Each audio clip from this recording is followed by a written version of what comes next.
कृष्णाच्या बासरीची गोड आहे नाद, भक्तीने भरते जीवनाचा साध। मन हरपते त्या दैवी सुरात, मन हरपते त्या दैवी सुरात, भुलतो जीव मुरलीच्या स्वरात, भुलतो जीव मुरलीच्या स्वरात। असं म्हणतात की राधा आणि कृष्णाचं नातं हे सगळ्या नात्यांच्या पलीकडे होतं। कारण मीराने जेव्हा कृष्णाची भक्ती केली तेव्हा मीराने त्याला दैवत मानलं, रुक्मिणीने जेव्हा भक्ती केली तेव्हा त्यांनी तिला पती मानलं, पण राधांनी जेव्हा भक्ती केली ती फक्त भक्तीमध्ये, तिच्या त्या भक्तीमध्ये कृष्णाला तिने फक्त कृष्ण ठेवलं।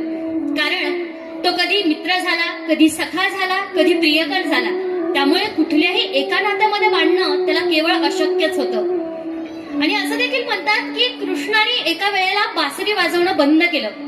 त्याचं मुख्य कारण म्हणजे जेव्हा राधा त्यांच्या शेवटच्या क्षणामध्ये होती तेव्हा कृष्ण तिथे अवतरले आणि राधेला म्हणाले की हे राधे, सांग मी तुझ्यासाठी काय करू। ते तर साक्षात ईश्वरच होते, ते त्याच्या एवढ्या मोठ्या भक्तासाठी काहीही करू शकले असते, पण राधेने फक्त निर्मळ मनातनं एकच इच्छा कृष्णाकडे व्यक्त केली की हे कृष्ण, मला या शेवटच्या क्षणी तुमची बासरी ऐकायची आहे।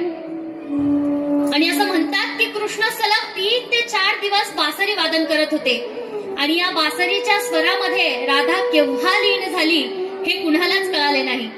खरं तर राधेमधलं आणि कृष्णामधलं जे नातं टिकून होतं ते बासरीमुळे असावं, आणि ज्या वेळेला हे नातं खंड पावलं त्यावेळी कृष्णाने देखील आपल्या बासरीचा त्याग केला आणि तेव्हा ही बासरी वाजणं बंद झालं।